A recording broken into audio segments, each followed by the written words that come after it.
الرحمن علم القرآن. اعوذ باللہ من الشیطان الرجیم. وما علمناه الشعر وما ينبغي له إن هو إلا ذكر وقرآن مبين لينذر من كان حيا ويحق القول على الكافرين.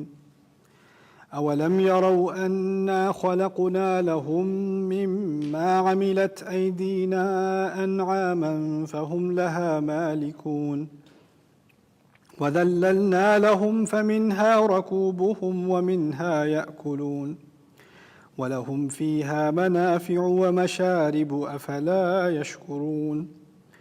واتخذوا من دون الله آلهة لعلهم ينصرون لا يستطيعون نصرهم وهم لهم جند محضرون. فلا يحزنك قولهم إنا نعلم ما يسرون وما يعلنون. أولم ير الإنسان أنا خلقناه من نطفة فإذا هو خصيم مبين وضرب لنا مثلا ونسي خلقه قال من يحيي العظام وهي رميم قل يحييها الذي أنشأها أول مرة وهو بكل خلق عليم. الذي جعل لكم من الشجر الأخضر نارا فإذا أنتم منه توقدون. أوليس الذي خلق السماوات والأرض بقادر على أن يخلق مثلهم بلى وهو الخلاق العليم. إنما أمره إذا أراد شيئا أن يقول له كن فيكون. فسبحان الذي بيده ملكوت كل شيء وإليه ترجعون. رب اشرح لي صدري ويسر لي أمري واحلل عقدة من لساني يفقهوا قولي. فالحمد لله رب العالمين والصلاة والسلام على أشرف الأنبياء والمرسلين وعلى آلہ وصحبہ اجمعین ثم اما بعد. السلام علیکم ورحمۃ اللہ تعالی وبرکاتہ. اس آخری حصے میں یہ سورہ یاسین کا چھٹا حصہ ہے، اس میں دوبارہ بات قرآن کی طرف آئے گی. اللہ تعالیٰ نے جو بات شروع کی ہے یہاں پر، یہ بہت گہری اور عظیم قرآن کی حکمتوں میں سے ہے. وما علمناہ الشعر وما ينبغي له، نہ ہم نے ان کو شاعری سکھائی ہے اور نہ ہی یہ ان کے لائق ہے، نہ ہی یہ ان کے لائق ہے کہ وہ شاعری سکھائے جائیں یا وہ شاعری کریں. رسول کے بارے میں بات ہو رہی ہے. ان ہوا الا ذکر، یہ نہیں ہے کچھ بھی سوائے ایک بہت عظیم ذکر کے معنی یاد دہانی کے. وہ قرآن مبین، اور یہ یاد دہانی کیسی ہے؟ ایک قرآن جو ایک پڑھی جانے والی چیز جو واضح کر دیتی ہے. مبین کے معنی صرف واضح ہونا نہیں ہے، واضح کرنے والی شے کو بھی مبین کہتے ہیں. تو جیسے اگر دیکھیں، اگر آپ کو کوئی دور میں بلڈنگ صاف نظر آ رہی ہے تو وہ بلڈنگ مبین ہے. لیکن اگر آپ کے ہاتھ میں ٹارچ ہے اور اس ٹارچ کے ذریعے آپ چیزوں کو دیکھ رہے ہیں تو وہ ٹارچ بھی مبین ہے، اس کے ذریعے چیزیں واضح ہو رہی ہیں. تو مبین لازم اور متعدی دونوں ہے، یعنی واضح ہونا، واضح کرنے والی شے ہونا. قرآن بذات خود واضح ہے، یعنی اس بات پہ کوئی وضاحت کی ضرورت نہیں ہے کہ یہ خدا ہی کا کلام ہے. مزید اس کے یہ واضح کر دیتی ہے کیا چیز صحیح ہے کیا چیز غلط ہے. دونوں معنی نکلتے ہیں اس میں سے، مبین میں سے. ان ہوا الا ذکر و قرآن مبین. شروع میں آپ سے کہا گیا تھا کہ یہ جب نبی کا کلام نہیں ہے، نبی کا کلام جب لوگ کہتے ہیں کہ ان کا نہیں ہو سکتا، یاسین سے ہی بات شروع ہوئی تھی. ایسی حکمت کیسے مل سکتی ہے اس انسان کو؟ ایسے الفاظ کہاں سے مل سکتے ہیں ان کو؟ یہ ہمیں پتہ ہے کہ ایسی بات کرتے ہیں، یہ ان کے الفاظ نہیں ہیں. تو پہلے تھا کہ پتہ نہیں کہاں سے سیکھا ہوگا، کہیں اور سے لیا ہوگا. آخرکار کہہ دیں گے اب اس میں اتنی آہنگ ہے، اتنی اس کی ردم ہے، تو یہ تو کوئی عجیب قسم کی شاعری ہے. تو اب جواب میں اس کے کہہ دیا وما علمناہ الشعر، یعنی یہاں تک جو بات پہنچی ہے صورت میں وہ یہ ہے کہ تم نے جو آخرت کا انکار کیا ہے، نبوت کا انکار کیا ہے، ان سب کے انکار کے جواب تمہیں ایسے ملے ہیں کہ تم بالکل اب پیچھے ہٹ کے بیٹھ گئے. اب تمہیں کوئی اور ہیلا ڈھونڈنا پڑے گا، کوئی اور کسی قسم کا عذر ڈھونڈنا پڑے گا کہ کیوں نہ مانیں اس قرآن کو، کیوں انکار کریں اس قرآن کا. تو پھر اس وقت کہا گیا وما علمناہ الشعر، نہیں ہے، شاعری نہیں ہے. ماں کا لفظ صرف نہیں کے لیے نہیں، ماں کا لفظ رفت للرفت استعمال ہوتا ہے، یعنی تم غلط ہو، تمہارا دعویٰ غلط ہے، نہیں ایسی بات نہیں ہے، ہم نے ان کو شاعری نہیں سکھائی۔ اس کا ایک دلچسپ واقعہ ہے، رسول صلی اللہ علیہ وسلم واقعی ان کو شاعری کا بہت شوق تھا۔ وہ شاعری حسان بن ثابت اور شعراء جو ہمارے صحابہ کے تھے، ان کی شاعری سننے میں ان کو ذوق تھا، لیکن ان کو یاد نہیں رہتی تھی۔ اور ایک دفعہ کیا ہوا کہ ایک غزوے میں گئے تو ایک نیا قبیلہ تھا جو مسلمان ہوا، اور جب وہ مسلمان ہوا تو ہمیں جب فتح حاصل ہوئی تو سب کو مال غنیمت بانٹ دیا گیا۔ اس قبیلے کو عادت تھی کہ جو لیڈر ہے اس کو اکثریت ملے گی اور باقیوں کو کم کم ملے گا۔ اب وہ سارے مسلمان ہیں تو سارے برابر ہیں، اب اس کو سب کو برابر ملی تو وہ ذرا خفا ہو گیا کہ یہ کیا، اسلام کے بعد تو ذرا معاملہ ہلکا پڑ گیا ہمارا۔ تو اس نے ایک شعر کہا اس لحاظ سے کہ میری توہین ہو گئی ہے، میری بڑی عزت ہوا کرتی تھی، مجھے زیادہ ملا کرتا تھا، اب مجھے سب کے برابر مل رہا ہے۔ اس کو ایسا احساس ہوا کہ میری عزت کم ہو گئی ہے۔ تو دو بڑے بڑے گھرانے تھے اس قبیلے کے، اقرع و عیینہ، اس نے اپنی شاعری میں کہا بین الاقرع و عیینہ، اس کی شاعری کا یہ آخری مصرع تھا، بین الاقرع و عیینہ، اقرع کے گھرانے اور عیینہ کے گھرانے کے درمیانوں میں میری بےزتی ہو گئی۔ کچھ عرصے بعد وہ دور، رسول صلی اللہ علیہ وسلم سے دور تھا، کچھ عرصے بعد وہ مدینہ آیا، مدینے سے رسول سے ملنے آیا۔ اب وہ اس نے جو شاعری کی تھی وہ آبویسلی ایک طرح سے ایک تنقید ہی ہے مسلمانوں پر کہ ہم نے سب میں ایکول بانٹا ہوا ہے، تو یہ غلط بات تھی اس کے نزدیک۔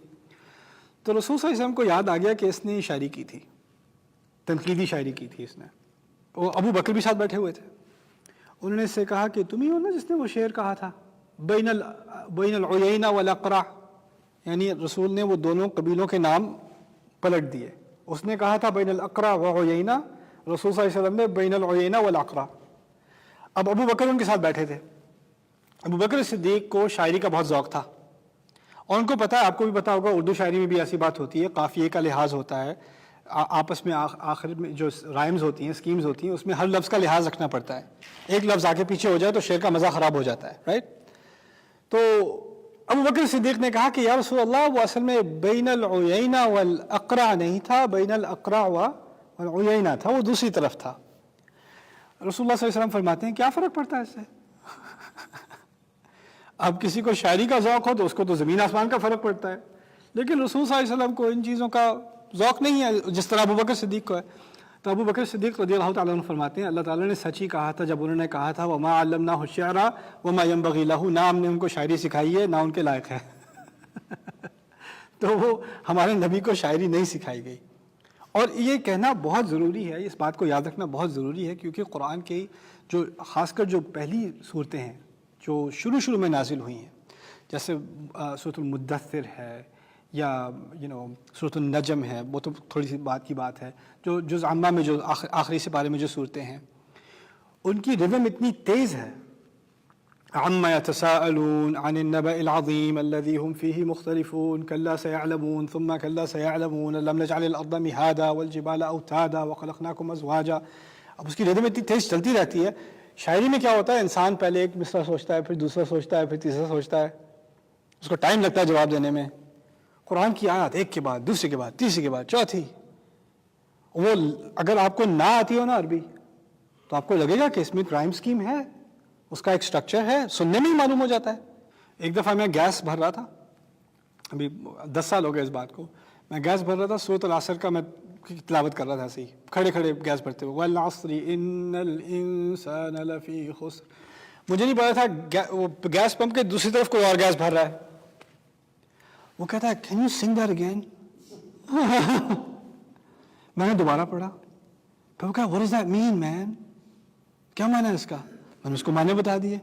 کہتا that's beautiful, can you right it for me? یا شیور۔ اس کے لیے میں نے لکھ دیا۔ قرآن کی آواز میں ایک اثر ہے، اس کی اپنی ایک ردم ہے جس سے اثر پڑتا ہے انسان پر، تو پھر یہاں پر جب کہا گیا ہے کہ ان کو شاعری نہیں سکھائی گئی، ایک بات میں آپ کو بتا دوں، قرآن کا اسلوب، قرآن کا سٹائل، قرآن کی اپنی میوزک شاعری سے کہیں اعلیٰ ہے، شاعری سے کہیں آگے ہے۔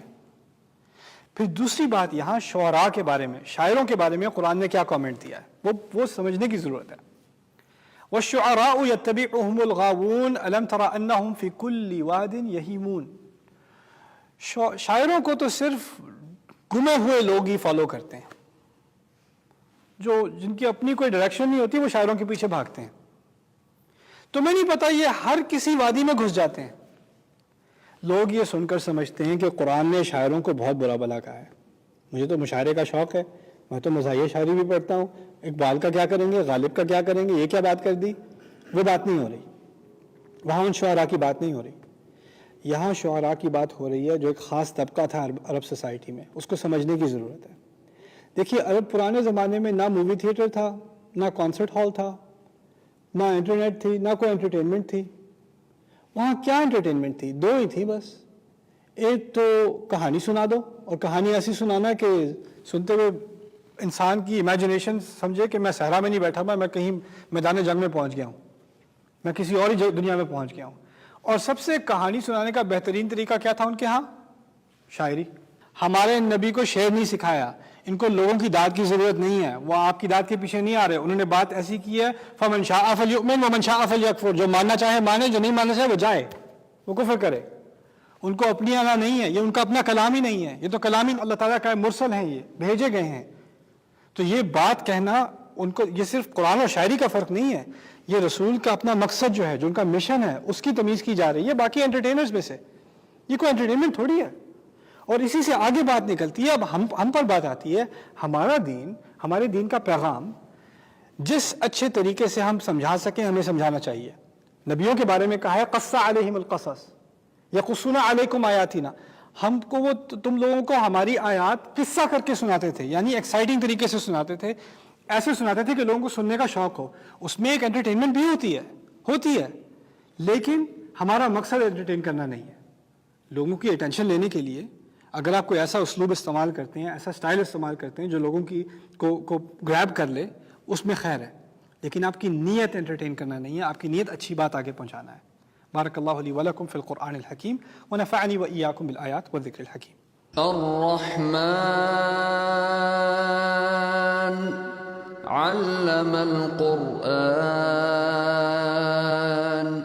الرحمن علم القرآن وما علمناه الشعر وما ينبغي له إن هو إلا ذكر وقرآن مبين لينذر من كان حيا ويحق القول على الكافرين. اللهم اجعلنا من الحيين. رب اشرح لي صدري ويسر لي أمري واحلل عقدة من لساني يفقهوا قولي. آمين يا رب العالمين. ثم أما بعد. السلام علیکم ورحمۃ اللہ تعالی وبرکاتہ. اس آیت کے سلسلے میں, آیت نمبر 69 کے سلسلے میں کچھ باتیں رہ گئی تھیں, وہ میں آپ کے سامنے پیش کر دوں. وما علمناه الشعر میں ایک مثال میں آپ کو دینا چاہتا ہوں, وہ سورۃ العادیات کی مثال ہے. والعادیات ضبحا فالموریات قدحا فالمغیرات صبحا فأثرن به نقعا فوسطن به جمعا. یہ آیات جو ہیں اس میں گھوڑوں کی بات کی جا رہی ہے, جو گھوڑے کسی کیمپ پر یا کسی گاؤں پر حملہ کرتے ہیں رات کے دوران, بالکل رات کے آخر میں صبح. والعادیات ضبحا, ایسے گھوڑے جن کی آواز نکل رہی ہے. ضبح, عادیات کہتے ہیں تیز چلنے والے گھوڑوں کو. وہ سین کھینچا جا رہا ہے کہ کچھ تھوڑے سے گھوڑے ہیں, 10 سے کم, عادیات 10 سے کم کے لیے استعمال ہوتا ہے, 8 7 9 گھوڑے ہیں, اور وہ سب چلا رہے ہیں ان کو تیز, اور ان کی سانس تیز نکل رہی ہے. فالموریات قدحا, ان کے جو پیر ہوتے ہیں نا گھوڑوں کے, ہارس شو جو میٹل کے بنے ہوتے ہیں, وہ جب پتھر پہ لگتے ہیں تو چنگاریاں نکلنی شروع ہوتی ہیں. فالموریات قدحا, کیمرہ آپ کو پیروں پر لے جاتا ہے. فالمغیرات صبحا, اور وہ پھر جب حملہ کرتے ہیں تو وہ صبح کے ٹائم پر ڈاکہ مارتے ہیں. اصل ٹائم صحرا میں ڈاکہ مارنے کا صبح نہیں ہوتی, کب ہوتی ہے؟ رات. آپ کو you have the advantage of night, اب رات کا کور ہے تو آپ اس میں حملہ بھی کریں گے, کچھ نظر بھی نہیں آئے گا, صاحب آپ غائب بھی ہو جائیں گے. صبح کے ٹائم یہ بھی پتہ چلے گا دور سے آ رہے ہیں, یہ بھی پتہ چلے گا کس طرف گئے, ٹھیک ہے نا. تو وہ ایک ایسا وقت ہے جب حملہ کرنا مناسب نہیں ہے. لگتا یہ ہے کہ جو حملہ کرنے والے ہیں ان کو کسی چیز کا خوف ہی نہیں ہے, نہ ان کو نہ ان کے گھوڑوں کو, وہ تو موت کی طرف بھاگے جا رہے ہیں. فالموریات قدحا فالمغیرات صبحا, صبح کے ٹائم میں جا رہے ہیں. یہ شاکنگ سی بات ہے. فأثرن به نقعا, آپ کو پتا ہوگا صبح کے ٹائم جو ریت ہوتی ہے نا, اور جو زمین ہوتی ہے, اس میں ایک ذرا سا موئسچر ہوتا ہے, اس میں ایسی دھول نہیں ہوتی جو اٹھے. لیکن گھوڑے اس تیزی سے چل رہے ہیں کہ اس کے نر ہونے کے باوجود وہ مٹی اٹھی چلے جا رہی ہے. نقعا یعنی مٹی کے غبار اٹھ رہے ہیں ان کے چلنے کی وجہ سے. اب کیمرہ آپ کو دکھا رہا ہے کہ وہ اس طرف سے آ رہے ہیں, ان کے پیچھے سے ایک غبار سا اٹھ رہا ہے, بادل سے اٹھ رہے ہیں, clouds of dust, right? فَأَثَرْنَ بِهِ نَقْعًا فَوَسَطْنَ بِهِ جَمْعًا. اور پھر یہ گھوڑے دشمن کے رینکس میں، دشمن کے کیا ہوتا ہے، وہ اپنے اسپیئر لے کے کھڑے ہوئے ہیں آگے سے مقابلہ کرنے کے لیے، اور ان کی بھی مختلف قطاریں ہیں، روز ہیں ان کی. قرآن کہتا ہے فَوَسَطْنَ بِهِ جَمْعًا. اب یہ حملہ کرنے والے درمیان تک گھس گئے. اب کہا کہ جب کہا کہ درمیان میں گھس گئے، اس کا مطلب یہ ہے کہ سارے کے سارے گھوڑے ایک ہی جگہ درمیان میں گھسے، اور ان کے چاروں طرف کیا ہے؟ دشمن. چاروں طرف دشمن ہے. اب مجھے یہ بات سمجھنے کی ضرورت ہے کہ ان آیات میں، یہ قرآن کی آیات ہیں، ان میں نہ نبی کی بات، نہ آخرت کی بات، نہ حلال اور حرام کی بات. ان میں بات کیا کی جا رہی ہے؟ گھوڑوں کی، جنگ کی. Basically an action movie. This is an action movie. اگر یہ کوئی مووی ہوتی آج کے دور میں جس کے اوپننگ سین میں، ٹریلر میں گھوڑے جا رہے ہیں، آگے سے سولجرز آ رہے ہیں، اور اوپر سے ایریل ویو میں دکھایا کہ وہ اندر تک گھس گئے، اور جیسے ہی اندر تک گھسے ٹریلر بند، بلیک اسکرین، کمنگ سون. ایسا ہی ہوتا ہے نا. جب یہاں تک بات پہنچی ہے قرآن میں، اس کو آپ انٹرٹینمنٹ ہی کہیں گے نا. ابھی تک تو انٹرٹیننگ ہی ہے. اور عربوں کو کیا، ایک تو ان کو شعر و شاعری سے کا شوق ہے، دوسری طرف گھوڑوں سے ان کو بڑا لگاؤ ہے، پھر جنگ کی بات بہت کرتے ہیں. اب اس میں شاعرانہ کلام بھی ہے. والعادیات ضبحا فالموریات قدحا فالمغیرات صبحا فأثرن به نقعا فوسطن به جمعا. او. اور اس کے بعد اس میں ایکشن سین بھی ہے، اور اس ایکشن سین میں اس کلائمیکس پر پہنچ کر عرب بیٹھا ہوا سن میں پھر کیا ہوا، آگے کیا ہوا. اور آگے قرآن کی آیت کیا ہے؟ ان الانسان لربہ لکنود. اس آیت کو سمجھنے کے لیے ایک بات سمجھیں. عربوں کو گھوڑوں کا بہت شوق تھا. گھوڑا ایسا جانور ہے جو عام جانور کی طبیعت میں ہوتا ہے، آگے خطرہ دیکھے تو دوسری طرف بھاگتا ہے نا. گھوڑا اپنے مالک کی وفاداری میں موت کی طرف بھاگ رہا ہے، ایسا ہی نہیں ہے نا؟ موت کی طرف بھاگ رہا ہے. اگر کسی کا گھوڑا ہو اور وہ اس کلام کو سنے، اس کو شاعری سمجھ کر کلام کو سنے، وہ سمجھے میرا گھوڑا تو بہت ہی وفادار ہے. اس کو اس بات کا احساس ہو کہ میں اس گھوڑے کا مالک، اور یہ گھوڑا اپنی موت کی طرف بھاگ رہا ہے میری خاطر. اس بات کو ذہن میں رکھتے ہوئے اگلی آیت کو سمجھیں. ان الانسان لربہ لکنود. انسان اپنے رب کے معاملے میں کچھ وفادار نہیں ہے. وَإِنَّهُ عَلَى ذَلِكَ لَشَهِيدٌ. اور اس بات کا وہ خود اچھی طرح گواہ ہے. گواہی کیسے ملی؟ ابھی خود وہ گواہ تھا کہ اس کا گھوڑا اس کے لیے کتنا وفادار ہے. تو اللہ تعالیٰ کہتے ہیں تو گھوڑے کا مالک ہے، تیرا بھی تو مالک ہے، تیری وفاداری کہاں ہے؟ وَإِنَّهُ لِحُبِّ الْخَيْرِ لَشَدِيدٌ. لیکن تجھے خزانے کا شوق، لوٹ مار کر لینے کا شوق، وہ سین لوٹ مار کا ہی تو تھا نا، وہ شوق تیرا بہت شدید ہے، وفاداری شدید نہیں ہے. کیا بات کی ہے؟ آدھی بات لگ رہا تھا انٹرٹینمنٹ ہے، شعر ہے. شعر سے بات یاد دہانی پر لے آئے، ہدایت پر لے آئے، روحانیت پر لے آئے. یہ قرآن کا اثر ہے، یہ قرآن کی خاص نوعیت ہے. اس میں ایک ایلیمنٹ ہے انٹرٹینمنٹ کا، واقعی ہے. عرب اسی لیے آ کر ابو جہل، ابو سفیان، اسلام سے پہلے ابو سفیان اور اخنس ابن شریح چھپ چھپ کر رات کے اندھیرے میں رسول صلی اللہ علیہ وسلم کے کمرے کے باہر ایسے کان لگا کے قرآن سنا کرتے تھے. مزہ آتا تھا ان کو سننے کا. اور ان تینوں کو کسی کو نہیں پتا تھا کہ دوسرا وہاں آیا ہوا ہے. صبح ہوتی تھی تو جاتے تھے واپس جا رہے ہیں، ایک دوسرے سے ٹکرا گئے. تم یہاں کیا کر رہے ہو؟ تم یہاں کیا کر رہے ہو؟ اچھا چھوڑو کیا کر رہے ہو، آئندہ مت آنا. اچھا میں بھی نہیں آؤں گا. 3 دن مسلسل پکڑے گئے ایک دوسرے کے ساتھ. پھر کہا دیکھو اگر کسی یہ جو ینگ لڑکے ہیں نا یہاں کے، انہوں نے دیکھ لیا تو مصیبت پڑ جائے گی. سبحان اللہ. یہ ابو سفیان نے بتائی تھی بات اس مسلمان ہونے کے بعد کہ یہ ہوا کرتا تھا رسول کے زمانے میں علیہ الصلوۃ والسلام. یہ سب میں نے آپ کے لیے اس لیے شیئر کیا ہے کہ ہمارے دور میں اگر ہمیں اگلی جنریشن کو دین سکھانا ہے تو ہمیں صرف قرآن کا پیغام نہیں، قرآن کا سٹائل بھی سمجھنے کی ضرورت ہے. قرآن کے سٹائل میں بات ایسی ہے جو کسی کو لگے، جو کسی کو دلچسپ معلوم ہو، جس سے اس کی انٹرسٹ بنے، پھر آگے جا کے بات بنتی ہے. اگر میں نے ٹین سے بات کرنی ہے، کالج اسٹوڈنٹ سے بات کرنی ہے، تو مجھے پہلے یہ سمجھنا ہوگا کہ ان کی دلچسپی کس چیز میں ہے، وہ کس چیز میں کی obsession ہے ان کے ہاں. پھر ان سے بات کرنی پڑے گی، اس کا کچھ استعمال کرنا پڑے گا. قرآن نے استعمال کیا، میں کیوں نہ کروں؟ قرآن نے گھوڑوں کا استعمال کیوں کیا ہے؟ یہ تو مکی صورت ہے، نہ تو اس میں جہاد کی بات، نہ ابھی بدر ہوا ہے، نہ احد، کچھ بھی نہیں. یہ گھوڑے کی بات اور اغارہ کی بات. اغارہ ڈاکے مارنے کو کہتے ہیں. یہ میں نے اس لیے کہا کہ جب کہا ہے نا کہ یہ شعر نہیں سکھایا، یہ شعر سے کئی اعلیٰ چیز ہے. انسان کی دلچسپی کو سمجھ کر اس کی دلچسپی کا فائدہ اٹھا کے اس کو ہدایت دینا. وہ لِيُنذِرَ مَنْ كَانَ، اور وہ قرآن مبین پھر کہتے ہیں لِيُنذِرَ مَنْ كَانَ حَيًّا وَيَحِقَّ الْقَوْلُ عَلَى الْكَافِرِينَ، تاکہ یہ جو لوگ جو ابھی تک زندہ ہیں ان کو خبردار کر دے. ابھی کہا تھا نا ایک دفعہ میں موت دے دوں گا، ابھی کہا تھا ایک دفعہ میں شکل بگاڑ دوں گا. اب کہا ابھی تک زندہ ہونا، جو لوگ زندہ ہیں ان کے لیے یہ خبرداری ہو جائے. دوسرا معنی اس کا لوگوں نے لیا ہے کہ دل کا مردہ ہونا، دل کا زندہ ہونا.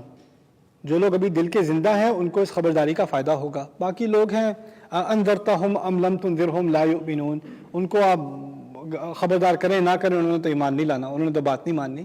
لیکن کچھ لوگ ہیں جن کے دل ابھی تک زندہ ہیں، جن کا احساس ضمیر ابھی تک زندہ ہے، ان کے لیے آپ یہ بات کیے جائیے لِيُنذِرَ مَنْ كَانَ حَيًّا وَيَحِقَّ الْقَوْلُ عَلَى الْكَافِرِينَ.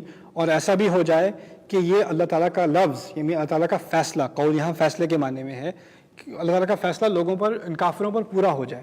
یعنی یہ اس کے مستحق ہو جائیں کہ یہ واقعی کافر ہیں، ان پر عذاب ہونا چاہیے.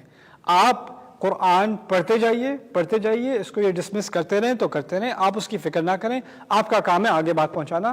پھر اللہ تعالیٰ کی طرف سے ہی فیصلہ آئے گا کہ یہ لوگوں نے اتنا سن لیا ہے اور اس کے بعد جان بوجھ کے انہوں نے اس کو ریجیکٹ کیا ہے. اب یہ ان کا معاملہ اللہ کے ہاتھ میں ہے.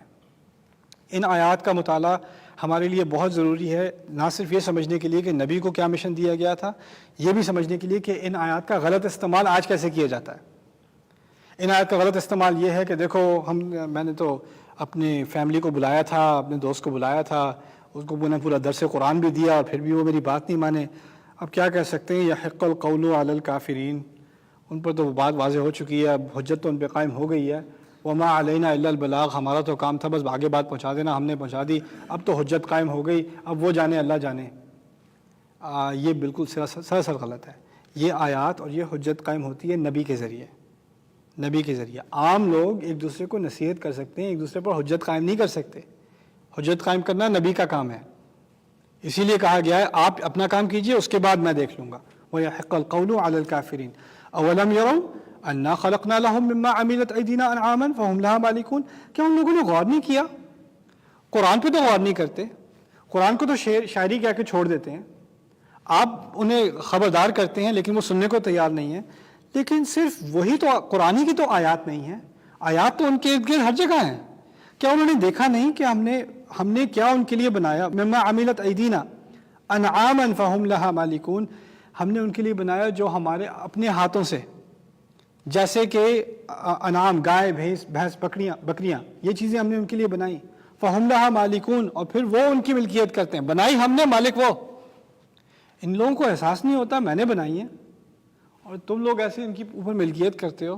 تمہیں تھوڑا سا احساس نہیں ہوتا تمہارے لیے کس نے کنوینئنٹ کیا ہے؟ اگر اللہ چاہتا تو گائے بھی وحشی ہوتی جیسے شیر ہوتا ہے، کبھی ڈومیسٹیکیٹ نہ ہو سکتی. فہم لہا مالکون، یہ اللہ تعالیٰ کی طرف سے ایک خاص تحفہ ہے کہ کچھ جانوروں کو اللہ تعالیٰ نے ایسا بنایا کہ انسان اس کو سکھا سکے، اس کو ٹرین کر سکے، اس کو ڈومیسٹیکیٹ کر سکے.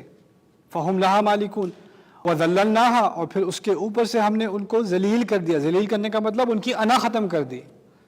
ایک جانور کی انا ہوتی ہے، اس پہ لگام نہیں لگائی جا سکتی، اس کو کھینچا نہیں جا سکتا، اس نے جو کرنا ہے اس نے کرنا ہے. شیر کو کون لگام دے گا؟ بھیڑیے کو کون لگام دے گا؟ کون اس کو ذلیل کرے گا؟ گھوڑے کو کر لیتے ہیں ذلیل. گھوڑا شروع میں تھوڑی بغاوت کرتا ہے، پھر اس کی انا ختم ہو جاتی ہے، اس کے بعد وہ مالک کا ہو جاتا ہے. یہ ذللناہا لہم فمنہا رکوبہم ومنہا یاکلون، اسی میں سے ان کی سواریاں بھی ہیں، اسی میں سے وہ کھاتے بھی ہیں. اتنا ان کو، ان جانوروں کو ذلیل کر دیا جاتا ہے کہ اس کو ذبح کرنے کے ٹائم پر بھی وہ آگے سے نہیں ہٹتا. فمنہا رکوبہم ومنہا یاکلون. کہا یہ اس لیے جا رہا ہے کہ تم اپنے جانوروں سے سیکھو. تمہارے جانور تمہارے سامنے جتنی فرما برداری دکھاتے ہیں، تم اس سے کچھ سیکھو، تم اپنے رب کی طرف فرما برداری دکھاؤ. بارک اللہ لی ولکم فی القرآن الحکیم ونفعنی وإیاکم بالآیات والذکر الحکیم. الرحمن علم القرآن. الرحمن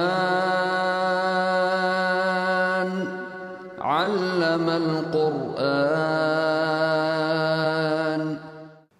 أعوذ بالله من الشيطان الرجيم ولهم فيها منافع ومشارب أفلا يشكرون واتخذوا من دون الله آلهة لعلهم ينصرون لا يستطيعون نصرهم وهم لهم جند محضرون فلا يحزنك قولهم إنا نعلم ما يسرون وما يعلنون رب اشرح لي صدري ويسر لي أمري واحلل عقدة من لساني يفقهوا قولي فالحمد للہ والصلاة والسلام علی رسول اللہ وعلی آلہ وصحبہ اجمعین ثم اما بعد. ایک مرتبہ پھر السلام علیکم ورحمۃ اللہ تعالی وبرکاتہ.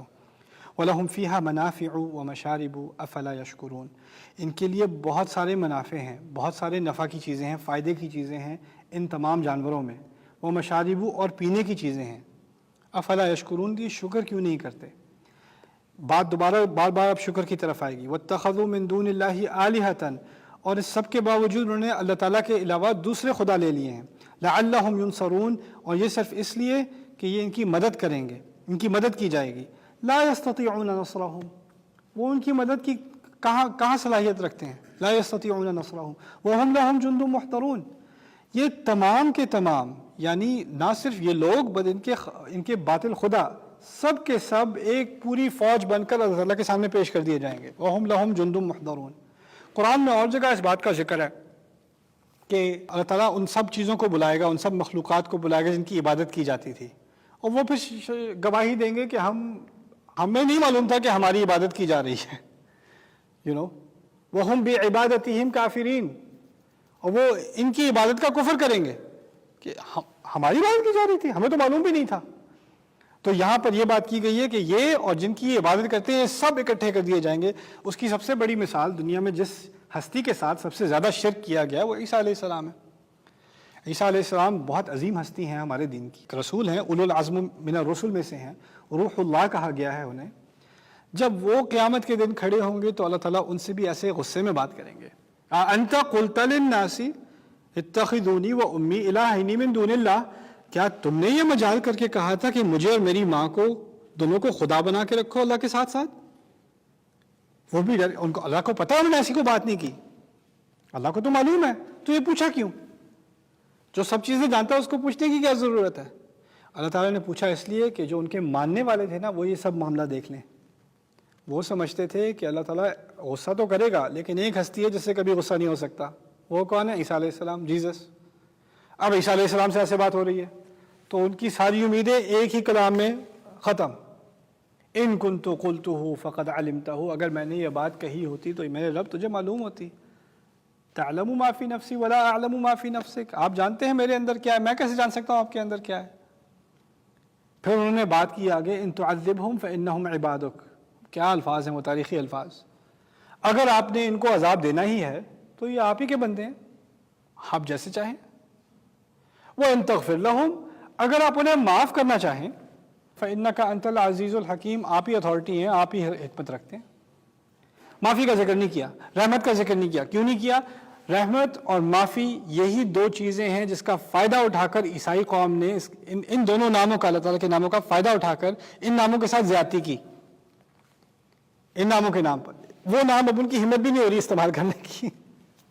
وہ نام نہیں کہے انہوں نے، کہا آپ اصل اقتدار آپ کا ہے، آپ عزیز ہیں، آپ حکیم ہیں، آپ کی حکمت ہے. آپ اگر حکمت حکیم اس کو سمجھیں تو آپ معاف کر دیں، نہ سمجھے تو نہ کریں، میں اب کچھ نہیں کر سکتا.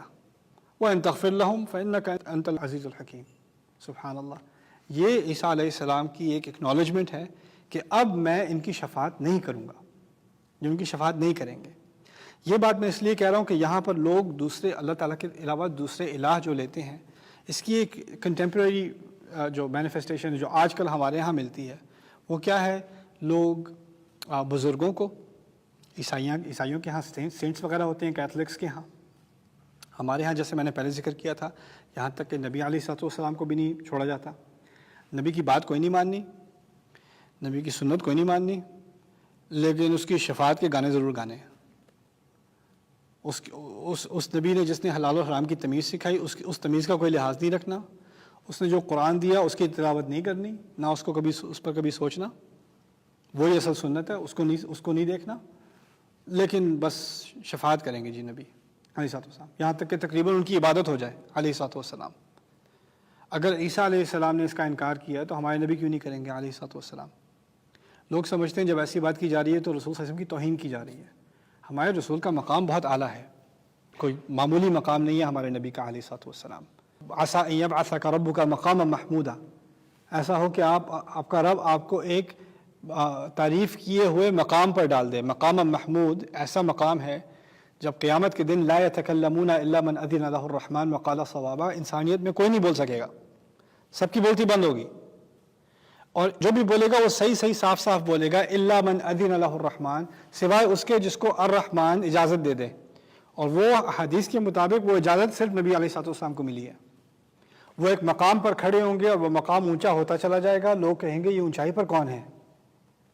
وہاں سے پھر وہ اللہ تعالیٰ کی حمد کریں گے بمحامد، ایسے الفاظ سے حمد کریں گے جس کو کبھی انسانیت نے نہ سنا ہوا ہو، اور وہ ابھی تک نہیں جانتے ان کو۔ جب انہوں نے یہ حدیث کہی ہے وہ کہتے ہیں مجھے ان الفاظ کا ابھی بھی علم نہیں ہے۔ وہ خاص حمد ہے جو اللہ اس دن ان کو سکھائیں گے سبحانہ و تعالیٰ۔ اور پھر وہ حمد کرنے کے بعد اللہ تعالیٰ ان سے کہیں گے سل تعطا، جو مانگنا ہے مانگ لو دے دیا جائے گا، سل تعطا۔ اور پھر وہ کہیں گے امتی امتی، میری امت میری امت، تو پھر امت کا ایک عظیم حصہ آگ کی طرف جانے کے بجائے جنت کی طرف لے لیا چلا جائے گا۔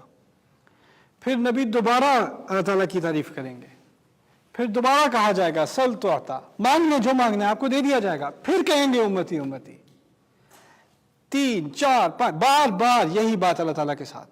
وہ چھوڑتے ہی نہیں امت کا لحاظ، امت کی فکر۔ اور اس حدیث میں بار بار جو جنت کا دروازہ ہے وہ اس طرح سمجھ لیں کہ بڑا ہوتا چلا جاتا ہے۔ تو شفاعت حقیقی ہے، وہ اپنی جگہ صحیح ہے، اس کا کوئی انکار نہیں کر سکتا، لیکن اس کی دوسری طرف ایک اور معاملہ بھی ہے۔ وقال الرسول یا رب ان قوم اتخذوا هذا القرآن مہجورا، ایک تو نبی کی گواہی ہے کہ یہ میری امت ہے، ان کو جانے دیں، ان کو جانے دیں، ان کو جانے دیں۔ اس دن انہوں نے وقالا صوابا کے الفاظ ہیں نا سورۃ النبا کے، جب وہ بات کریں گے تو صحیح بات کریں گے۔ وہ صحیح بات کا دوسرا حصہ کیا ہے؟ کچھ امت کے ممبر ایسے ہیں، اس کے رکن ایسے ہیں جو شفاعت کے مستحق ہیں، کچھ ایسے ہیں جن کو نبی کی شکایت سننی پڑے گی اس دن، وہ بھی حقیقت ہے۔ آپ کو ان کے خلاف شہید بنایا جائے گا، ان میں سے جنہوں نے اپنی ذمہ داری پوری نہیں کی۔ وہ کیا ذمہ داری پوری نہیں کی؟ اس کی طرف اشارہ کر دیا گیا ہے، وقال الرسول یا رب ان قوم اتخذوا هذا القرآن مہجورا۔ اس دن رسول کہے گا اے رب اس قوم نے میری قرآن کو تو رکھا، لیکن رکھا ایسے جیسے چھوڑی ہوئی چیز۔ اتخذوا هذا القرآن مہجورا، یہ لغت الاضداد ہے، یعنی یہ متضاد الفاظ ہیں۔ قرآن کو پکڑا اور چھوڑی ہوئی چیز کی طرح پکڑا، کیا معنی ہوئے؟ قرآن تو پڑھا تو صحیح، تلاوت تو کی، عقیقے میں بھی سنا دی تلاوت، نکاح میں بھی مولوی صاحب سے کچھ قرآن پڑھوا دیا، گھر نیا خریدا تھا اس میں بھی قرآن خوانی کرا دی، وہ سب تو کر لیا، آیت الکرسی کے لاکٹ تو بنا لیے، یہ تو کر لیا، کبھی کبھی تلاوت کی ٹیپ بھی لگا دی گھر میں برکت کے لیے، وہ بھی کر لیا، لیکن اصل بات جو قرآن کی تھی اس سے دور بھاگتے چلے گئے۔ پکڑا تو ہوا ہے لیکن چھوڑا بھی ہوا ہے ساتھ ہی۔ اتخذوا هذا القرآن مہجورا، یہ رسول کی اس دن شکایت ہے۔ اور اس شکایت کا بھی اب اس حلقے میں تو شکایت پر ہی بات ہونی چاہیے کہ رسول صلی اللہ علیہ وسلم کی دعا کا کیا اثر ہوتا ہے۔ میں نے کہا تھا ان کا ایک خاص مقام ہے۔ میں آپ کو ایک چھوٹا سا کمپیریزن دیتا ہوں۔ موسیٰ علیہ السلام سب سے زیادہ ذکر کیے گئے نبی ہیں قرآن کے، 70 سے زیادہ مرتبہ موسیٰ علیہ السلام کی بات ہوتی ہے۔ موسیٰ علیہ السلام جب پہاڑ پر گئے اللہ تعالیٰ سے بات کی انہوں نے، پہلی دفعہ ڈائریکٹ مکالمہ، اس کے پہلے بھی میں نے ذکر کیا تھا آپ سے۔ جب وہ بات ہوتی ہے تو اللہ تعالیٰ نے ان سے کہا کہ تم فرعون کے پاس جاؤ، اذهب الى فرعون انه طغى، فرعون کے پاس جاؤ، وہ باغی ہو گیا ہے، وہ طاغی ہو گیا ہے، اب جاؤ اس کے پاس۔ انہوں نے کہا ربی، میرے رب میرے کچھ مسائل ہیں، میں ایسے ہی نہیں جا سکتا۔ انہوں نے کہا انی اخاف ان یکذبون، وہ لوگ مجھے جھوٹا کہیں گے، جب وہ مجھے جھوٹا کہیں گے تو میرا دل پسنا شروع ہو جائے گا، وَيَضِيقُ صَدْرِي، اور جب میرا دل پسے گا میری زبان نہیں چلتی، وَلَا يَنْطَلِقُ لِسَانِي، اور مجھے ہارون کی بھی ضرورت ہے، فَأَرْسِلْ إِلَىٰ ہارون، اور اس کے مزید وَلَهُمْ عَلَيَّ ذَنْبٌ، اور انہوں نے میرے خلاف ایک کرائم بھی، ایک جرم بھی ریکارڈ پر ڈالا ہوا ہے، میں نے غلطی سے قتل کر دیا تھا. فَأَخَافُ أَنْ يَقْتُلُونَ، مجھے ڈر ہے کہ مجھے مار ڈالیں گے. انہوں نے پورے مسائل کی لسٹ بنا دی. اللہ نے کہا تھا فرعون کے پاس جاؤ. موسیٰ علیہ السلام نے کئی درخواستیں کی، یہ مسائل ہیں، پھر آگے ان باتوں کا جواب ہے. اب اس کا بالکل مختصر طریقے سے کمپیریزن کیجئے. ہمارے نبی علیہ الصلوۃ والسلام کو ہجرت کا حکم دیا. مکے سے کہاں گئے؟ مدینے. جب مدینے گئے تو جب نماز پڑھتے تھے تو ان کی پیٹھ قبلے پر ہوتی تھی. ان کو اپنا ابھی قبلہ بدلا نہیں تھا، اور یہ ان کو تکلیف ہوتی تھی کہ جو گھر میرے والد ابراہیم علیہ السلام نے بنایا اس کی طرف میری یہ پیٹھ ہے، کیونکہ وہ یروشلم کی طرف نماز پڑھ رہے تھے، ان کی پیٹھ تھی قبلے کی طرف. موسیٰ علیہ السلام نے تو اپنے مسائل کی لسٹ بنائی تھی نا، یہ مسئلہ ہے، یہ مسئلہ ہے، پھر اللہ تعالیٰ نے وہ سارے مسئلے حل کر دیے. ہمارے نبی نے کیا کیا؟ قد نرى تقلب وجهك في السماء فلنولينك قبلة ترضاها. ہم نے آپ کی شکل آسمان کی طرف اٹھتے دیکھ لی. اللہ خود قسم کھا کے کہتے ہیں، قسم سے ہم نے اب اس نماز کی سمت بدل دی تاکہ آپ خوش ہو جائیں. نبی کو منہ کھولنے کی ضرورت نہیں پڑی علیہ الصلوۃ والسلام آسمان کی طرف دیکھا ہے اور قبلہ بدلا ہے. ابھی جو ہم کعبے کی طرف نماز پڑھ رہے ہیں نا، یہ ہمارے نبی کا جس آسمان کی طرف دیکھنے کی بات تھی، بس اس پہ یہ قبلہ بدلا ہے. اس پہ لاکھوں کروڑوں اربوں لوگ اس سمت میں نماز پڑھ رہے ہیں، اور اس کی وجہ یہ نہیں کہی کہ یہ تمہارے باپ ابراہیم کا بنایا ہوا گھر ہے، وہ تو پہلے سے تھا. یہ وجہ نہیں دی. وجہ یہ دی ہے کہ تمہارے نبی نے آسمان کی طرف آنکھیں اٹھائی تھیں. That's it. اب وہ نبی جس کو بولنے کی بھی ضرورت نہیں پڑتی، جب وہ گواہی دے گا، جب وہ منہ کھولیں گے تو اس کا کیا اثر ہوگا؟ دو طرح کی گواہی دیں گے وہ. ایک طرف تو وہ شفاعت کریں گے اس امت کی، اور کچھ لوگوں کی شکایت کریں گے. ہمیں اللہ تعالیٰ ان میں سے بنائے جن کی شفاعت کی جائے گی. بارک اللہ لی ولکم فی القرآن الحکیم ونفعنی وإیاکم بالآیات والذکر الحکیم. الرحمن علم القرآن